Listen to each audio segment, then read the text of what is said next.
ओ वैदिकी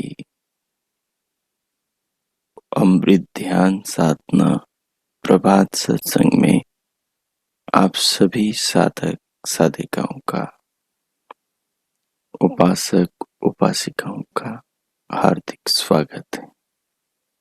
आइए पूर्व की भांति पुनः आज के ब्रह्म मुहूर्त में, ब्रह्म वेला में भी हम उस महान प्रभु सच्चिदानंद परमेश्वर के अनंत गुणों का गान करते हुए अपने हृदय को, आत्मा को, अंतःकरण को पावन करें, पवित्र करें, चित्त को संस्कारित करें। हमारे जीवन में और हमारे इस जगत में, हमारी देह में, हमारे शरीर में और इस संसार में प्रभु कृपाएं सर्वत्र फैली हुई है। जैसे आकाश में उदित सूर्य की रश्मियां सर्वत्र फैल जाती है, वैसे प्रभु जी की कृपाएं भी संपूर्ण जगत में सर्वत्र फैली हुई है। ठीक वैसी फैली हुई है जैसे अपने शरीर में प्राण फैला हुआ है। इस विश्व का प्राण सूर्य है और शरीर का प्राण बाहर से भीतर आती वायु है। इस शरीर को ये वायु धारण कर रही है, इस विश्व को, ये ब्रह्मांड को, ये सूर्य अपने सौर परिवार को धारण कर रहा है। शरीर में जो प्राण शक्ति है, ये प्राण शक्ति पूरे शरीर को धारण कर रही, ये पूरे पिंड को धारण कर रही, और ये अपना सूर्य अपने सौर परिवार को धारण कर रहा है। और वो परमात्मा जो इस सूर्य का भी पिता है, वो ऐसे अनंत सूर्यों को, अनगिनत सौर परिवारों को, अनंत आकाश गंगाओं को, लोक लोकांतरों को धारण कर रहा है। जिससे सूर्य की रश्मियां अपने ब्रह्मांड में, अपने सौर परिवार में सर्वत्र फैलती, वैसे अपने पिंड में प्राण की रश्मियां, प्राण की तरंगें, प्राण की शक्तियां संपूर्ण शरीर में फैल रही है। हर रश्मि, हर किरण, हर प्रकाश की, हर ऊर्जा की, हर प्राण की, हर श्वास पूरे इस पिंड को जीवन दे रही है। शरीर की अंतिम इकाई तक, शरीर की प्रथम इकाई तक ये प्राण पहुंच रहा है। शरीर की सूक्ष्मतम कोशिका को भी ये प्रभावित करता है। शरीर की स्थूल अस्थियों को भी ये प्रभावित करता है। शरीर की रक्त कणिकाओं को भी ये प्रभावित करता है।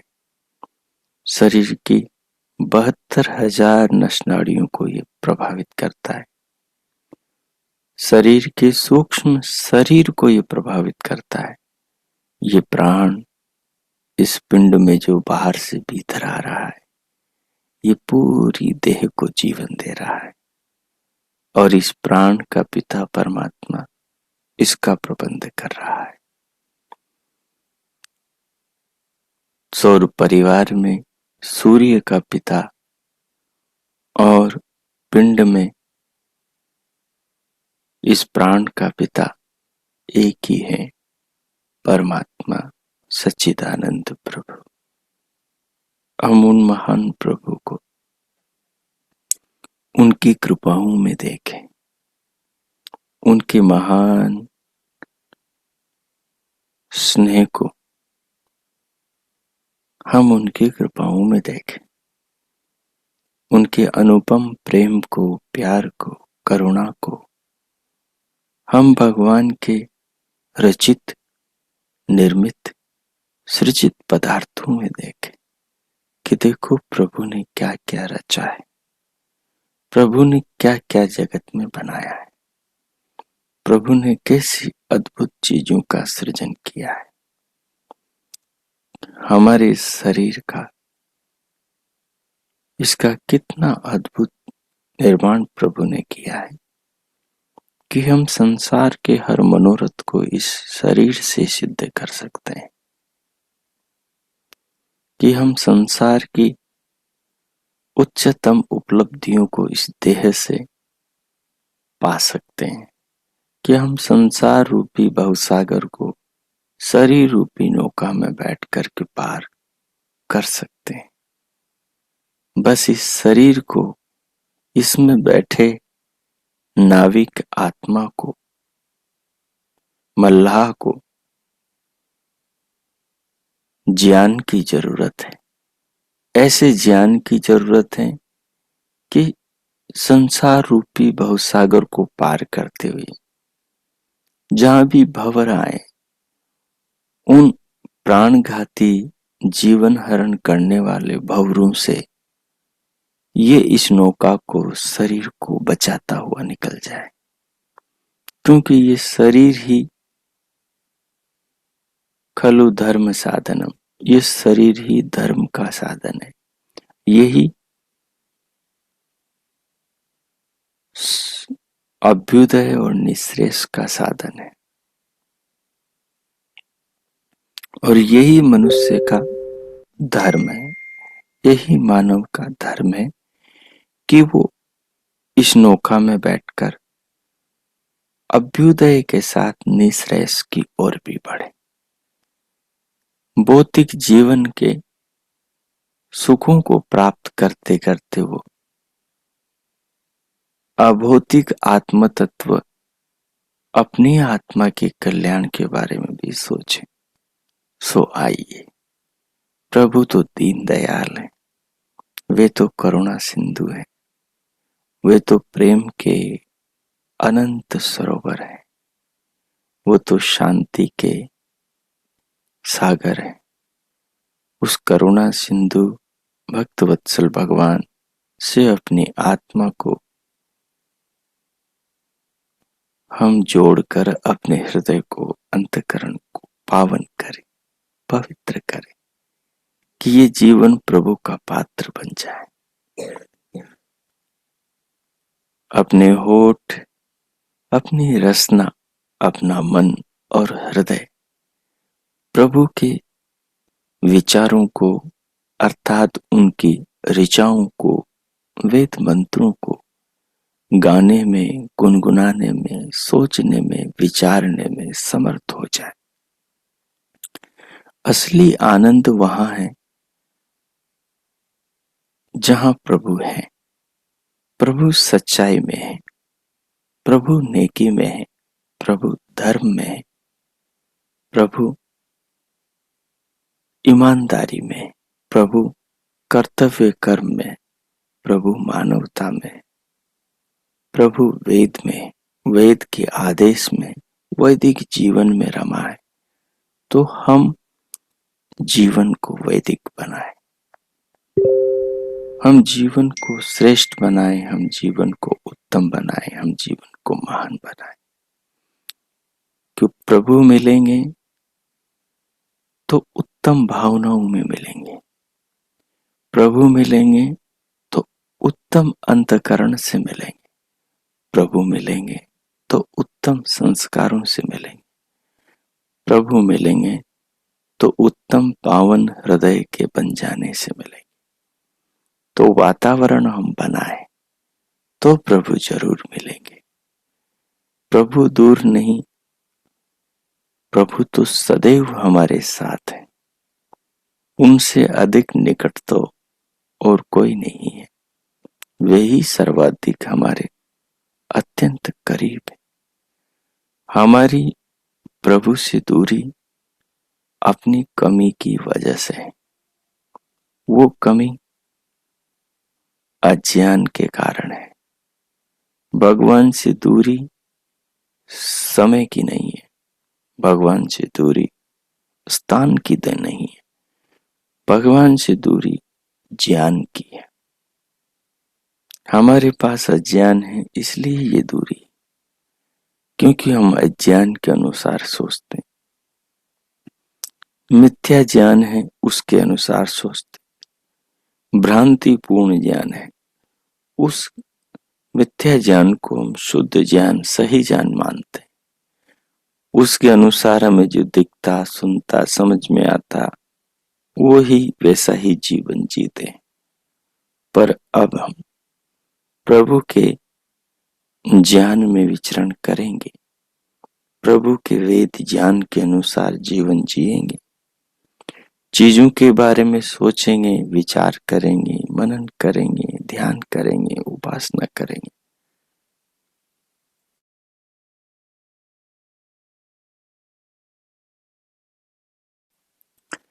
ऐसा करेंगे तो प्रभु मिलेंगे, फिर तो प्रभु अपने ही चित्त में मिल जाएंगे, क्योंकि वो तो वृत्ति से अपने समझ में आ जाएंगे। प्रभु का साक्षात्कार पहले बौद्धिक होता है, पहले शब्द ब्रह्म से प्रभु ब्रह्म का ज्ञान होता है। जब शब्द ब्रह्म से प्रभु ब्रह्म का शाब्दिक ज्ञान होता है, फिर उसके बाद में प्रभु ब्रह्म से पार ब्रह्म का ज्ञान होता है। अर्थात हम शुरू में भगवान को भगवान के ज्ञान से जानते हैं, भगवान को भगवान के ज्ञान से जानकर जब भगवान के अनुसार जीवन को जीने लगते हैं, तो फिर भगवान की कृपा से ही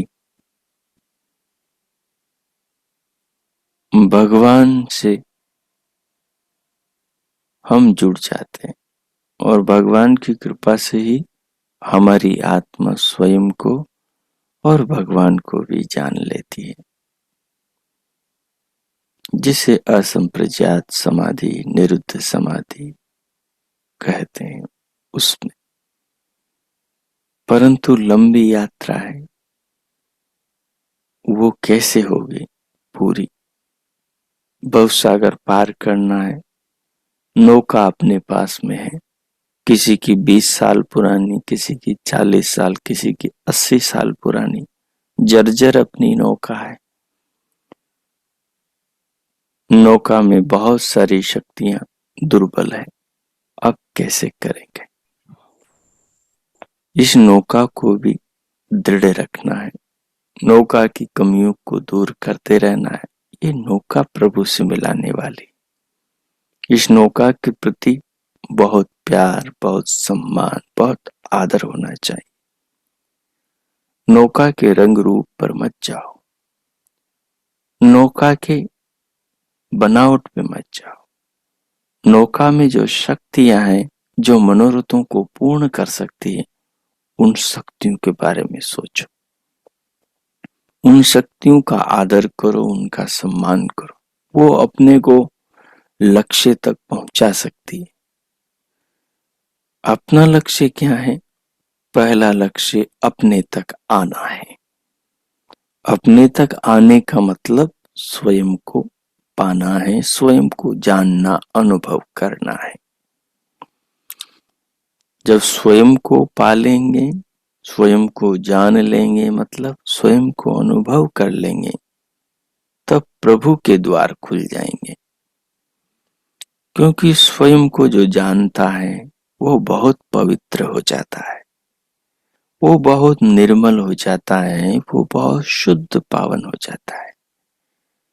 जो स्वयं को जानता है, अब जानने के बाद में वो ज्ञान के अनुसार कर्म करता है, तो फिर उसका हृदय शुद्ध होता है। एक तो ज्ञान होता है तो जानकारी संग्रहित होती है कि मैं ऐसा हूं, लेकिन जब उस जानकारी के अनुरूप व्यवहार किया जाता है तो संस्कार बनते हैं।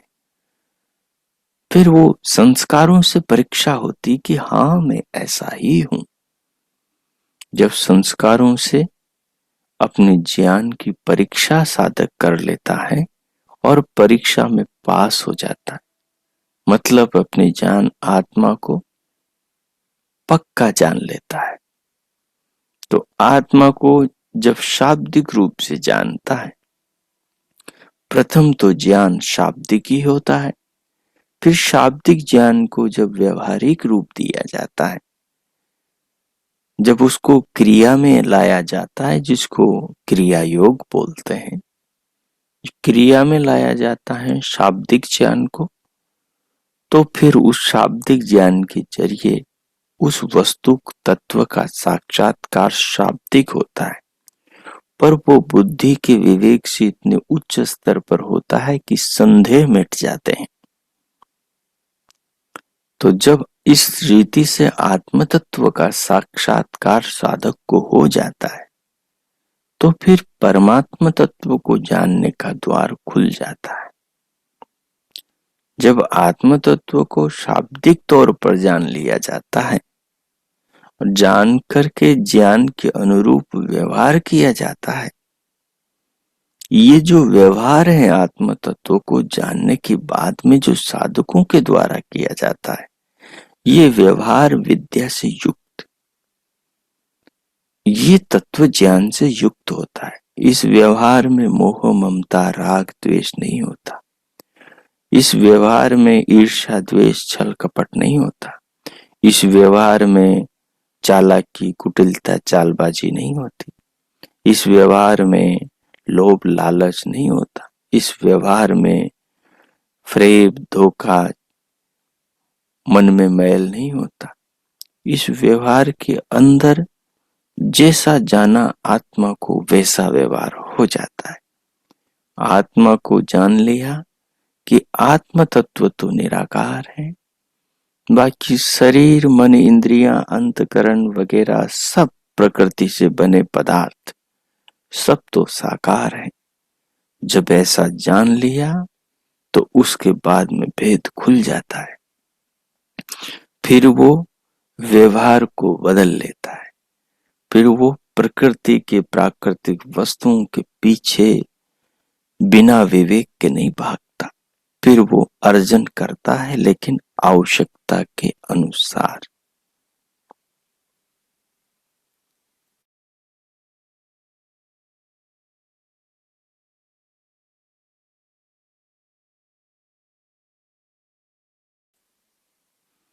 फिर वो अर्जन करता है, लेकिन आवश्यकता के अनुसार।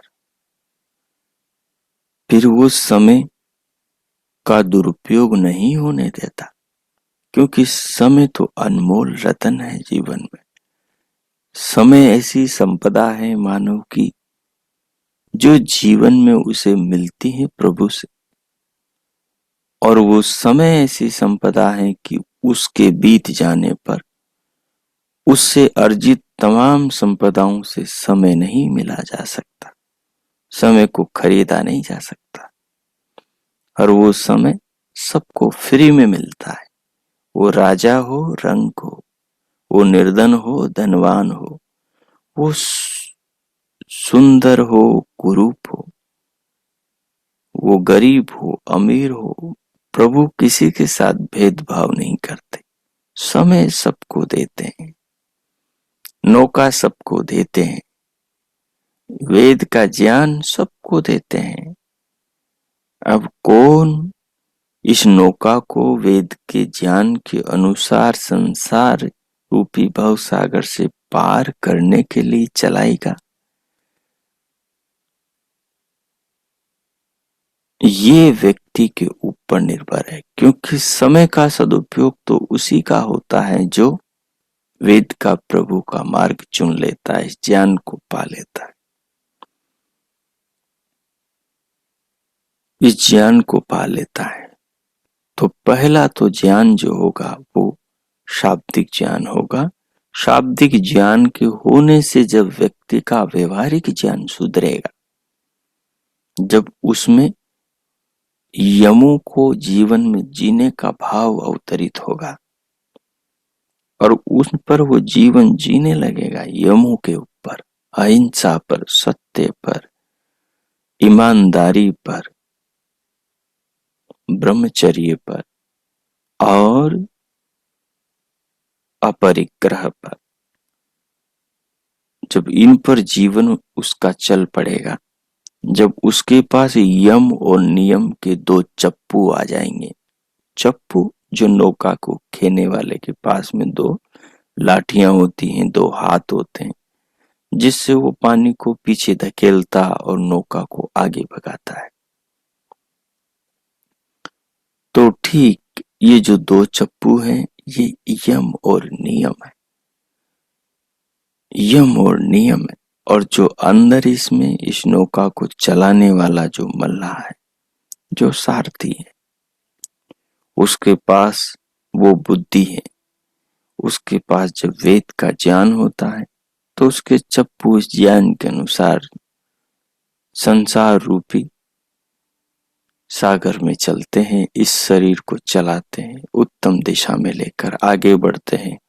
गड्ढों से, भंवरों से, दुखों से, रोगों से, विकारों से, झंझटों से, व्यर्थ समय बर्बाद करने वाले विषयों से इस नौका को, इस शरीर को बचाते हुए वो ले जाता है, क्योंकि यही भंवर है जो मनुष्य को डुबोते हैं, इस सुंदर जीवन को बर्बाद करते हैं, आत्म उन्नति के इस अवसर का नाश करते हैं, दुर्लभ मानव जीवन को नष्ट कर देते हैं।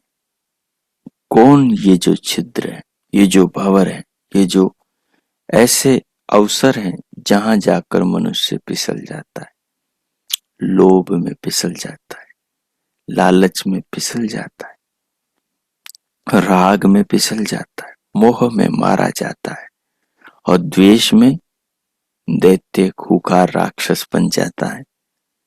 इस प्रकार आदमी भटक जाता है जीवन लक्ष्य से। इसलिए जिसके पास वेद का ज्ञान होगा उसका जीवन सफलता की राह पर चल पड़ेगा।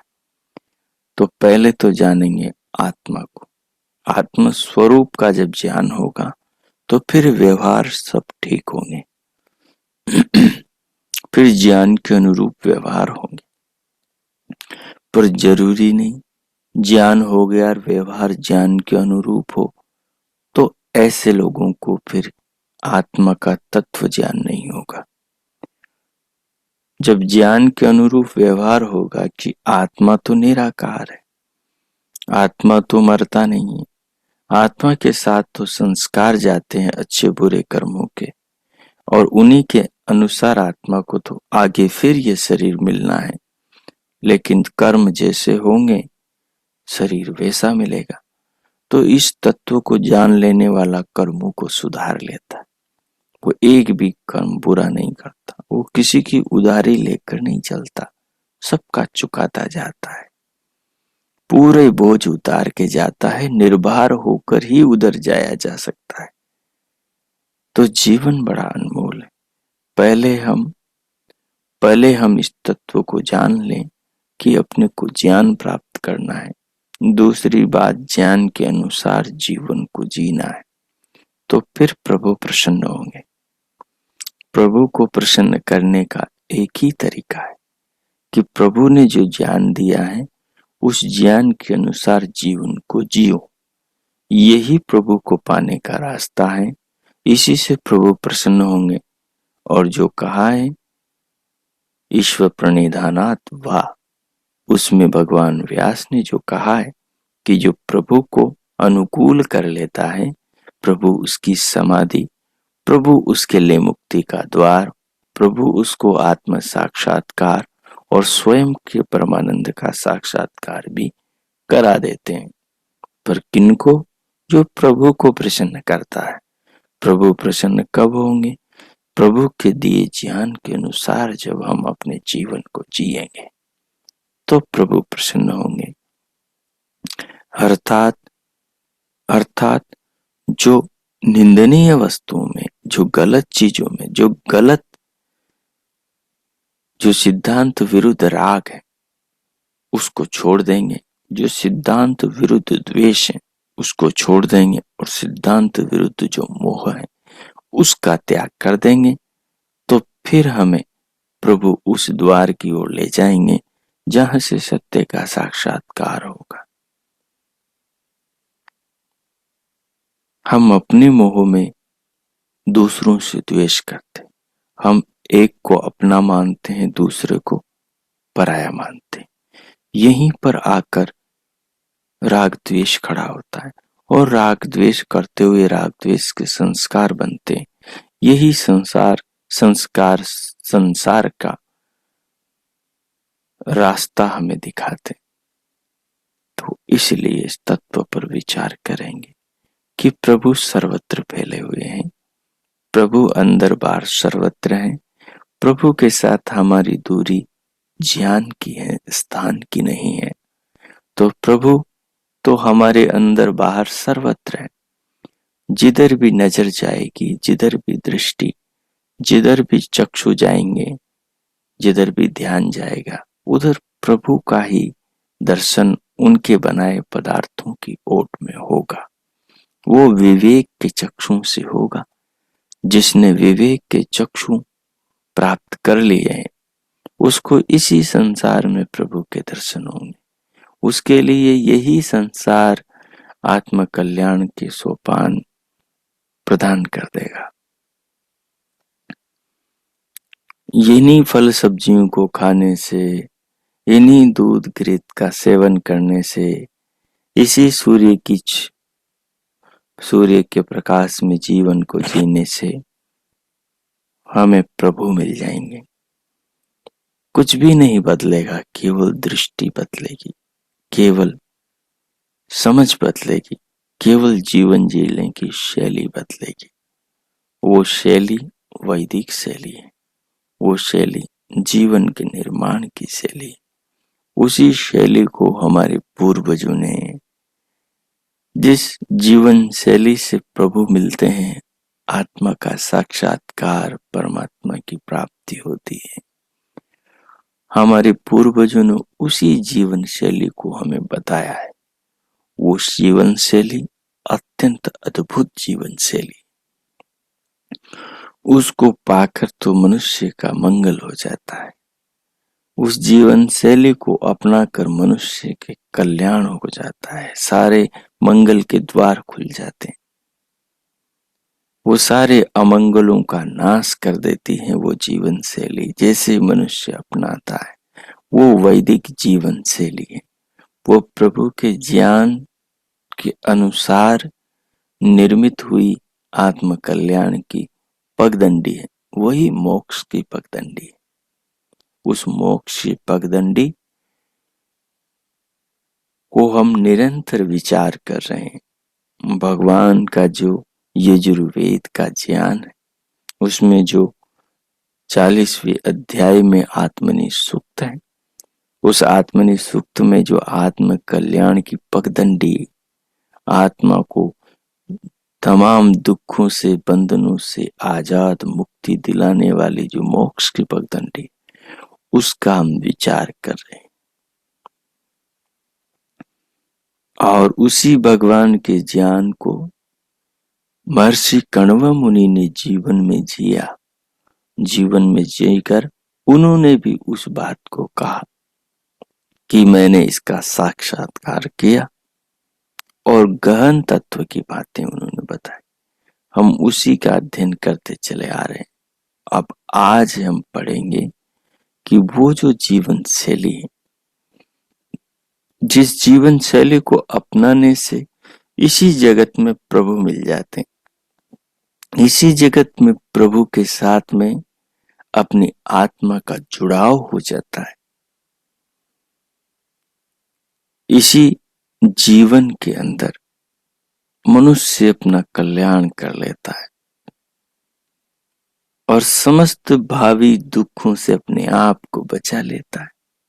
सोचो जरा, इतना बड़ा अवसर ये जीवन हो, इतनी बड़ी उपलब्धि जीवन में होने की संभावना हो, फिर उसको छोड़कर मृण्मय वस्तुओं के पीछे भागना दौड़ना कहाँ की समझदारी है। प्रभात से सायं तक के समय को व्यर्थ गवाना कहाँ की बुद्धिमत्ता है। इस पर विचार कीजिए।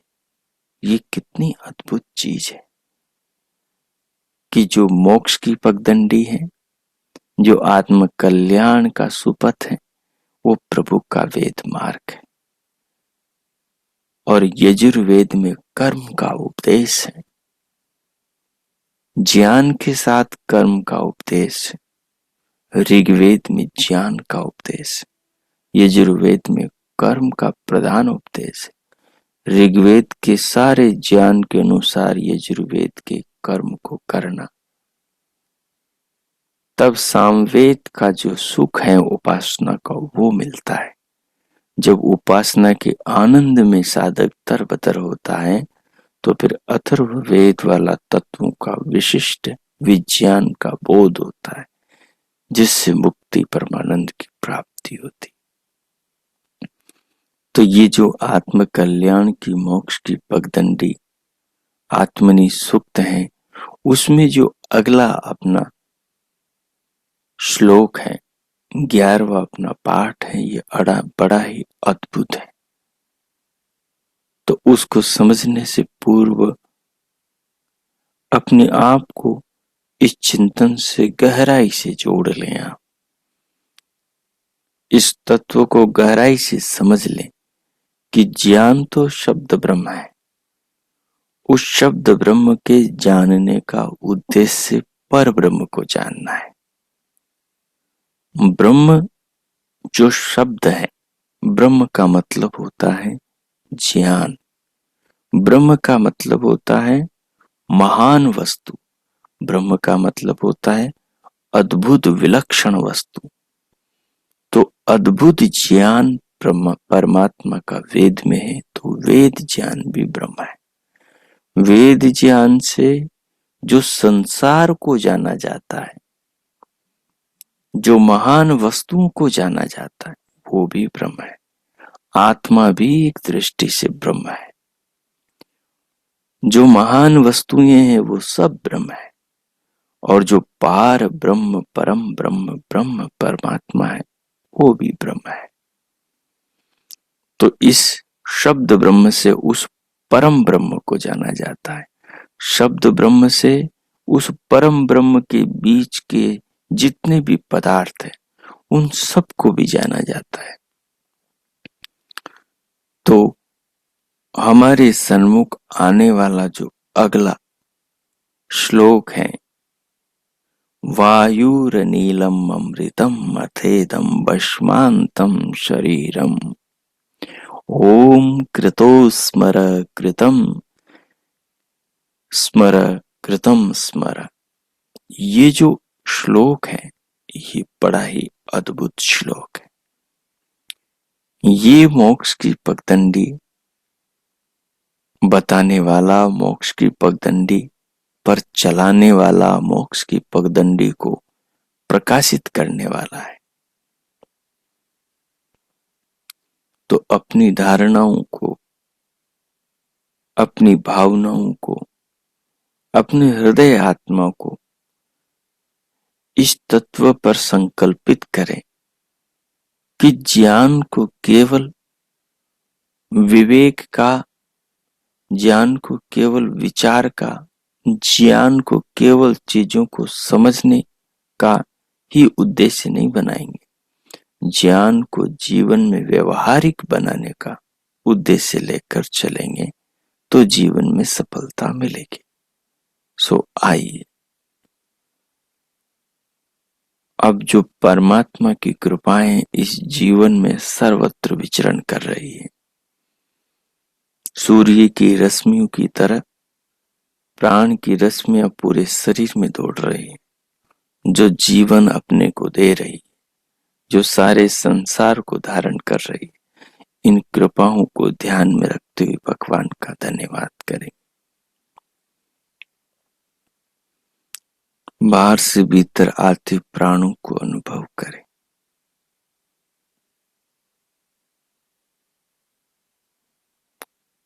जब प्राण को अनुभव करें तब सोचना बंद कर दें।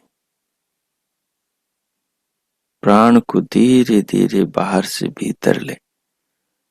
तत्क्षणों के अंदर शरीर मंदिर में शांति की लहरें दौड़ने लगेगी।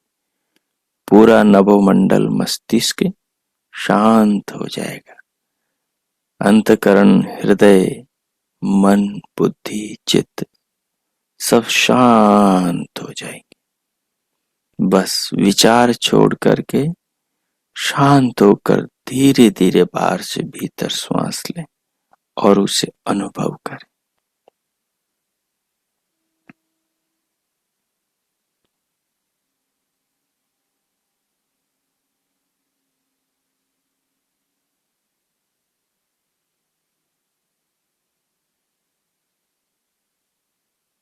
अब श्वास के साथ प्रभु के नाम का मानसिक जप करें।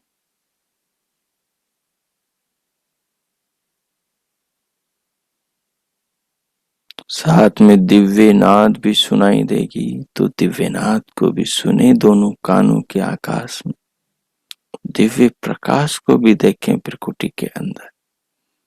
सिर से पांव तक, पांव से सिर तक सारी शरीर की भी अनुभूति होगी। जैसे ही नीचे से बाहर से भीतर प्राण को खींचेंगे, श्वास को लेंगे, तो इन सारी चीजों को साथ में लेते हुए ऊपर उठे।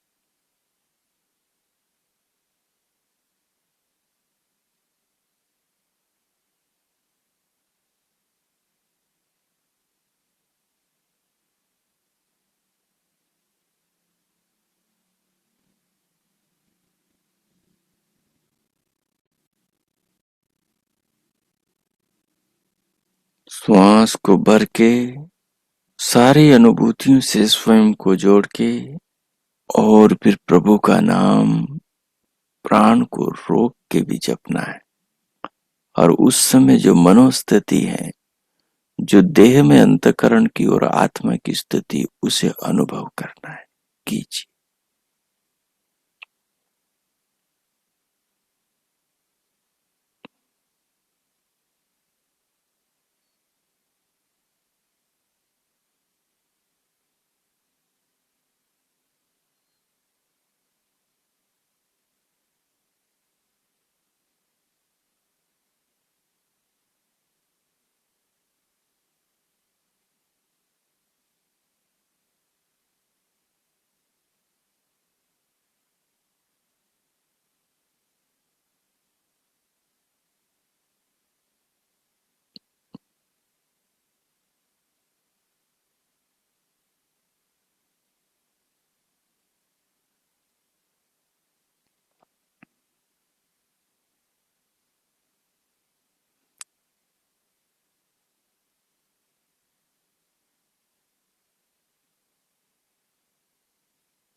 कीजिए।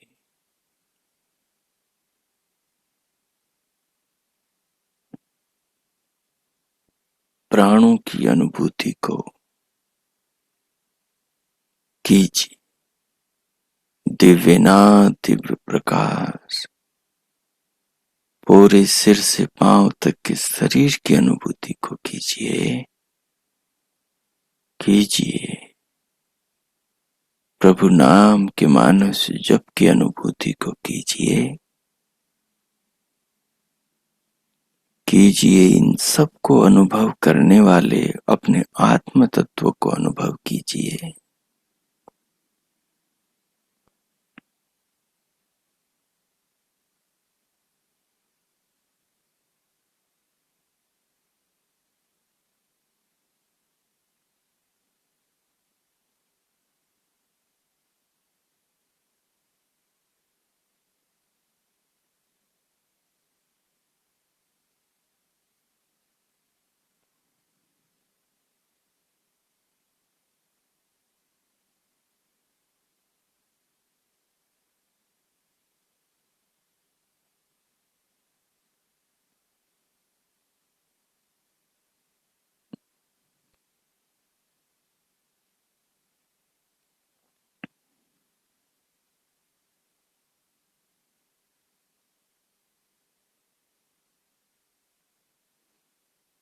अब प्रभु का मन से, हृदय से, आत्मा से, प्राणों से, संपूर्ण अपने व्यक्तित्व से धन्यवाद कीजिए। अंतर आत्मा से, आत्मनिहित अंतर्भाव से, अत्यंत प्रेम पूर्ण, श्रद्धा पूर्ण, समर्पण पूर्ण भाव से भगवान का, जगदाधिपति जगदीश्वर का, जीवन दाता विधाता पार ब्रह्म परमेश्वर का धन्यवाद कीजिए। भक्त वत्सल भगवान का, उस महान प्रभु करुणा सिंधु दया के अनंत भंडार, अनंत सरोवर, अनंत सागर का धन्यवाद कीजिए। रोम रोम में रमे उस विधाता का, सृष्टि के जर्रे जर्रे से वाकिफ, सृष्टि के कण कण के दृष्टा का धन्यवाद कीजिए। इस जीवन के दाता का, शरीर के निर्माता का, संसार के दर्शन कराने वाले पावन पिता माता उस परम पिता परमात्मा का धन्यवाद कीजिए। जीवन नौका के निर्माता का, संसार से भवसागर से पार कराने वाले वेद के ज्ञान के दाता, सर्वशक्तिमान विधाता का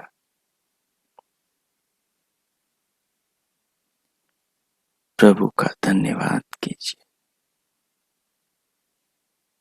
उनके धन्यवाद के भावों से अपने हृदय को, आत्मा को, अंतकरण को सराबोर कर लीजिए, ओतप्रोत कर लीजिए। संपूर्ण अपने व्यक्तित्व को प्रभु के प्रति नमन में, समर्पण में, भावनाओं में विभोर कर लीजिए।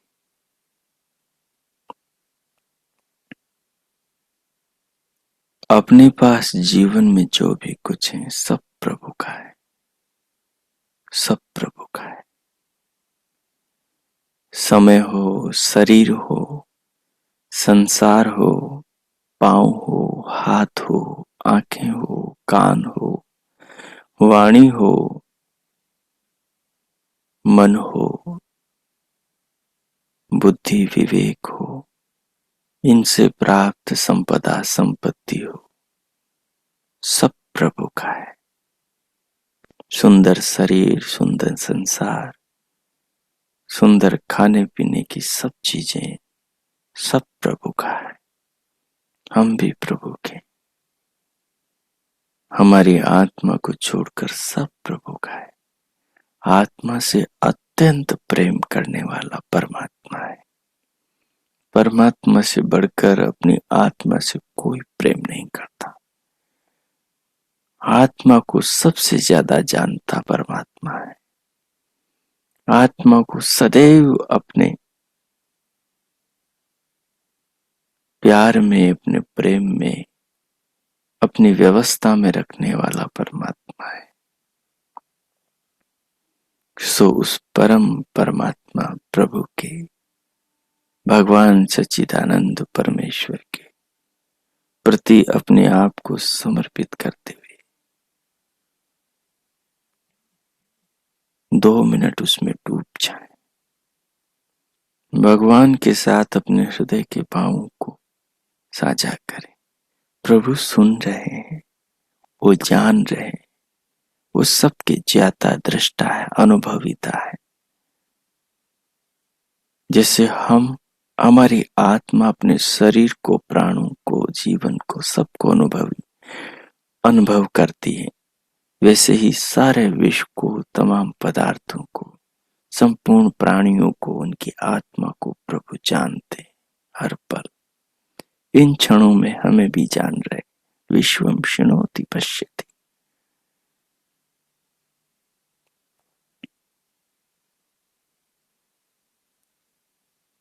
सो इस भाव में डूब जाए। मैं मौन होता हूं, 2 मिनट आप प्रभु में विभोर हो जाए।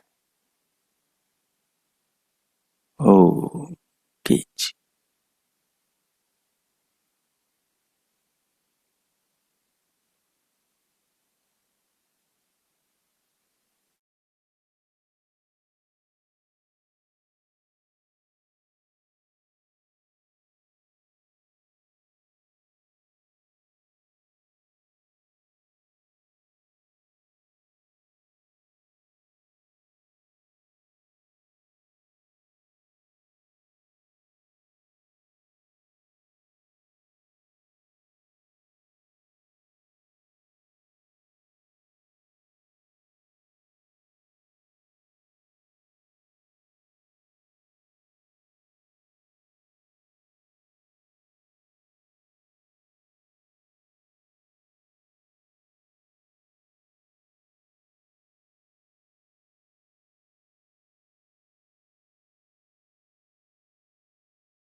ओ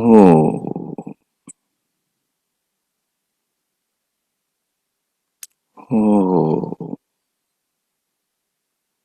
इस प्रकार उन महान प्रभु, प्रियतम परमात्मा के उन महान प्रभु अत्यंत प्रिय सर्वसखा परमेश्वर के, जगदाधिपति जगदीश्वर के, करुणा सिंधु भक्त वत्सल भगवान के गुणों का गान करते हुए, उनकी कृपाओं का एहसास करते हुए, उन्हें अपने संपूर्ण व्यक्तित्व से नमन प्रणाम करते हुए, उनके प्रति हृदय के पावन भावों को अर्पण, अपनी श्रद्धा को समर्पित करते हुए, अनंत हृदय से सर्वभाव भगवान का धन्यवाद उन महान प्रभु करुणा सिंधु के प्रति अपने नमन को अर्पण करते हुए, अब हम इन भावों के साथ में भीतर से बाहर आएंगे।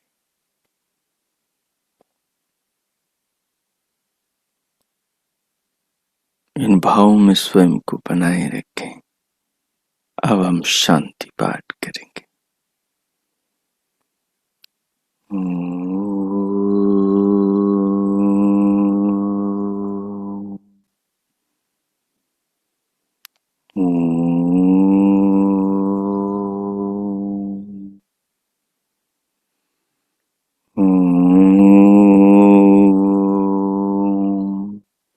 शांति शांति शांति ओम।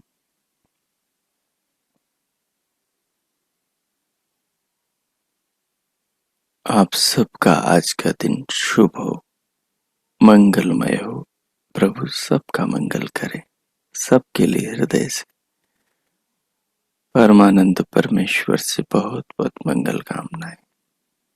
हम सब प्रभु के ज्ञान के अनुसार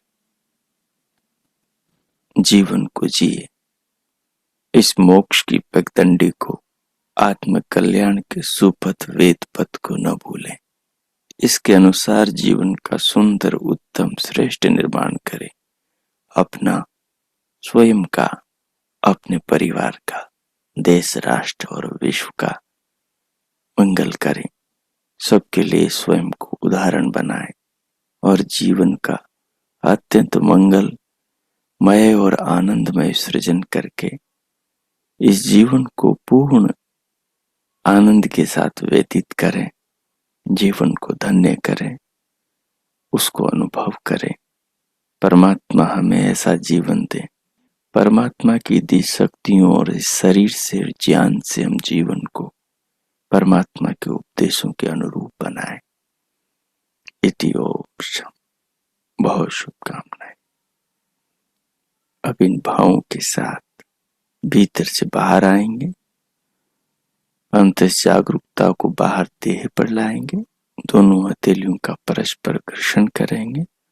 उष्ण हथेलियों से पूरे मुखमंडल का स्पर्श करेंगे। फिर उंगलियों के मध्य से पलकें खोलते हुए भीतर से बाहर आ जाएंगे।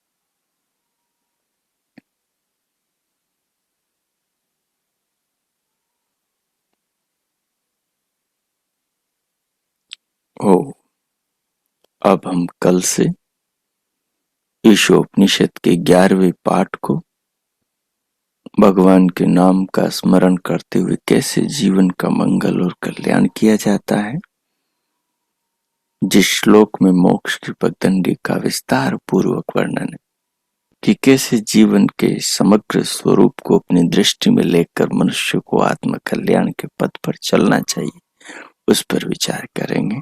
आज का पाठ इतना ही रखते हैं। ओम इति ओम।